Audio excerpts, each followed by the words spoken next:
안녕하세요. 역사를 누리다입니다. 이번 편은 서울 종로구 옥인동에 있었던 벽수산장에 대해 둘러보기를 진행하려고 합니다. 그럼 시작하겠습니다. 벽수산장은 친일파 윤덕영이 지금의 서울시 종로구 옥인동에 프랑스식으로 건축한 호화 대저택입니다. 1910년 부지를 매입하고 1913년 착공하여 1917년 준공됐습니다. 1945년 광복 후 유엔사나 한국통일부흥위원단 사무실로 사용하였다가 1966년 화재로 전소되어서 1973년 철거됐습니다. 친일파 중 가장 재산이 많았던 사람은 윤덕영인데 옥인동의 약 54%, 지금의 서촌부지, 수성동 계곡, 배화여고, 인왕산 자락까지 모두 다 윤덕영의 집터였으며 현재도 정문 기둥과 벽 일부만 남아있습니다.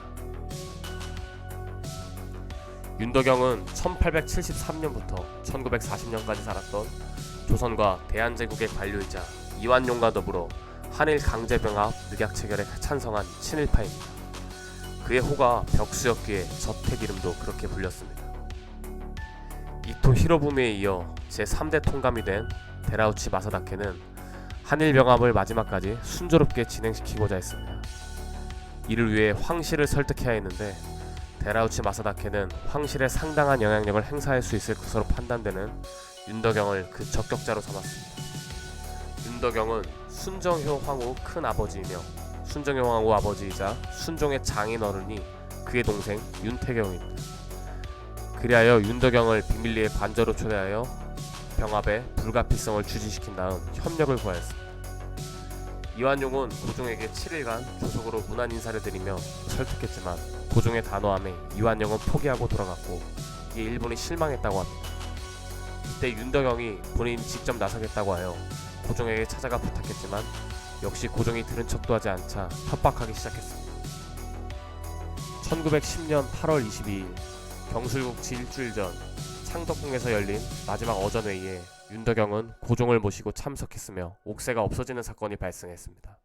이때 친일파가 순종에게 한일병합 늑약에 날인할 것을 강요하자 병풍 뒤에 숨어서 몰래 듣고 있던 순종의 황후가 옥새를 들고 울면서 도망치다가 앉아서 치마 속에 숨기는 등 온몸을 던져 항의했고 그 누구도 황후의 몸에 손을 댈 수 없자 큰아버지 윤덕영이 나서서 빼앗았습니다. 이로써 조선은 공식적으로 일본의 식민지가 되었고 고종과 순종을 협박해 왕실을 움직여 조선의 식민지와의 일조와 윤덕영은 그 대가로 자작의 자기를 받았으며 그때 받은 것 중 하나가 벽수산장입니다. 그는 1917년 순종으로 하여금 일본 왕실의 참배를 종용했으며 이 왕직 장시사장에서 1940년엔 중추원 부의장에 오르고 사망했습니다. 벽수산장의 건축 양식은 프랑스 계통의 르네상스 스타일입니다. 벽수산장은 내외부의 화려함으로 한양의 아방궁이라 불렸습니다.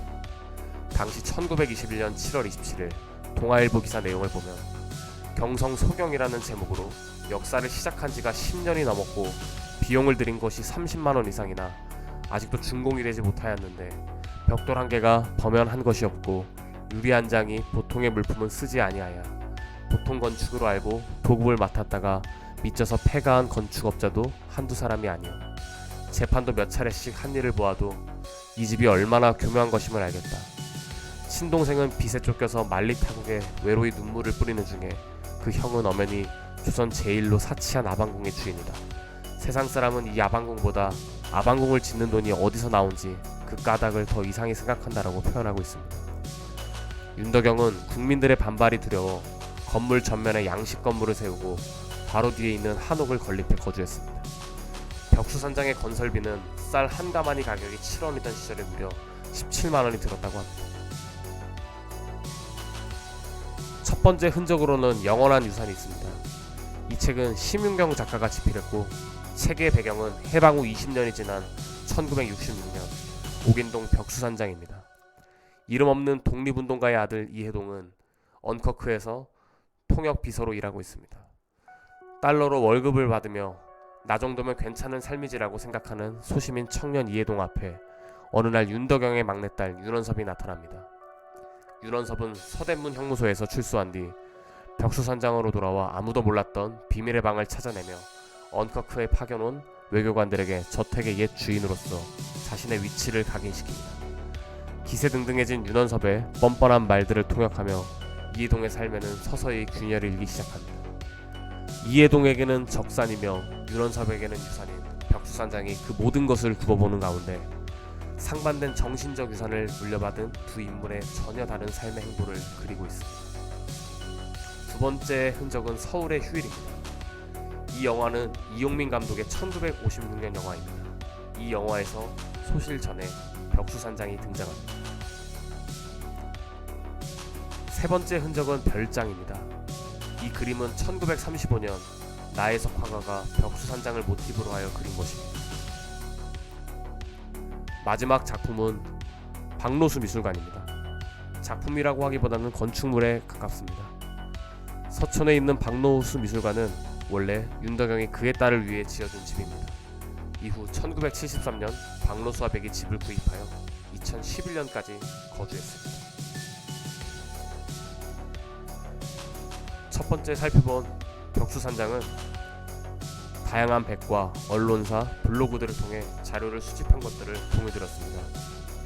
이번 첫 번째 둘러보기 편 들어주셔서 감사합니다.